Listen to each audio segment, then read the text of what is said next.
लखनऊ नगर निगम का वित्त वर्ष 2026-27 का बजट पेश कर दिया गया। नगर निगम मुख्यालय में आयोजित कार्यकारिणी समिति की बैठक में महापौर सुषमा खरकवाल की अध्यक्षता में बजट प्रस्तुत किया गया, जिसे नगर आयुक्त गौरव कुमार ने सदन के सामने रखा। इस बार राहत की बात यह रही कि बजट में किसी नए कर का प्रस्ताव नहीं है और न ही पुराने करों में बढ़ोतरी की गई। करीब 3,293 करोड़ रुपए के इस बजट में सफाई व्यवस्था, सड़क निर्माण और आधारभूत ढांचे पर खास जोर दिया गया है। ठोस अपशिष्ट प्रबंधन के लिए 300 करोड़ रुपए, सड़क निर्माण और मरम्मत के लिए 271 करोड़ रुपए और पुराने कार्यों के भुगतान के लिए 405 करोड़ रुपए का प्रावधान किया गया। वहीं पार्क, स्ट्रीट लाइट, आवासीय योजना और वेंडिंग जोन के विस्तार पर भी बजट में ध्यान दिया गया। महापौर ने अधिकारियों को खाली जमीनों को पीपीपी मॉडल पर विकसित करने, सभी 110 वार्डों में मॉडल वेंडिंग जोन बनाने और अवैध होर्डिंग हटाने के निर्देश दिए। साथ ही नगर निगम स्कूलों के कायाकल्प, डिजिटल लाइब्रेरी और आंगनबाड़ी केंद्रों के निर्माण पर भी जोर दिया गया है। नागरिकों को समय पर टैक्स जमा करने पर विशेष छूट का लाभ भी मिलेगा। आज बजट की कार्यकारिणी थी, जिसमें हमने कोई भी नया टैक्स नहीं लगाया है और बहुत सारे डिसीजन हमने जनहित में किए हैं।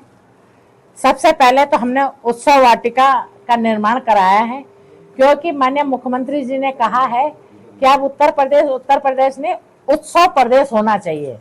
तो उसको देखते हुए हमने उत्सव वाटिका बनाया है, जिसमें हम कल्चर कार्यक्रम कर सकते हैं, शादी ब्याह उसमें हो सकता है। और जहाँ जहाँ हमारी जमीनें हैं उन जगह में जैसी स्थिति होगी, कहीं पे उत्सव वाटिका जैसी जो भी स्थिति होगी, कहीं पे हम मियावाकी पार्क बनाएंगे, कहीं पे हम पार्क बनाएंगे। लेकिन इस 6 महीने के अंदर अंदर हम जहाँ जहाँ हम जमीन छुड़वाएंगे वहाँ वहाँ हम कुछ ना कुछ काम करेंगे। शमशान घाटों पे भी हमने ठीक ठाक बजट लिया है, 6 करोड़ का लिया है, 6 करोड़ का 6 करोड़ का लिया है, जिसमें जहां जहां भी सरकारी खाते में शमशान घाट लिखा है जमीन में, वहां वहां पर हम 4 दीवारी करके और वहां पे जो एक क्या उसको कहते हैं, एक जहाँ पे अंतिम संस्कार होता है वो बनाया जाएगा, जहाँ पे बाल कटना, नाना धोना वो बनाया जाएगा। इसके लिए हमने रखा है।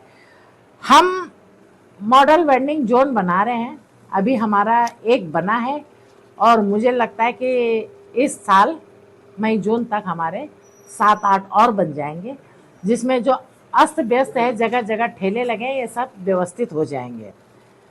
जोन 5 में हमने एक विद्यालय बना रहे हैं, क्योंकि हमारे आना उपवन में जो कर्मचारी है वहाँ बहुत सारे परिवार रहता है, 100 के आसपास परिवार रहता है। उनके बच्चों को शिक्षा ग्रहण करने के लिए परेशानी होती है।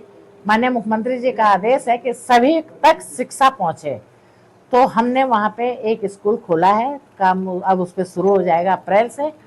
जो हमें मान्यता मिलेगी, अगर 5वीं तक की मान्यता मिलेगी तो 5वीं तक की बिल्डिंग बनाएंगे, अगर हाई स्कूल इंटर की मान्यता मिलेगी, जो मान्यता हमको मिलेगी हम उस पर युद्ध स्तर पे काम कर रहे हैं।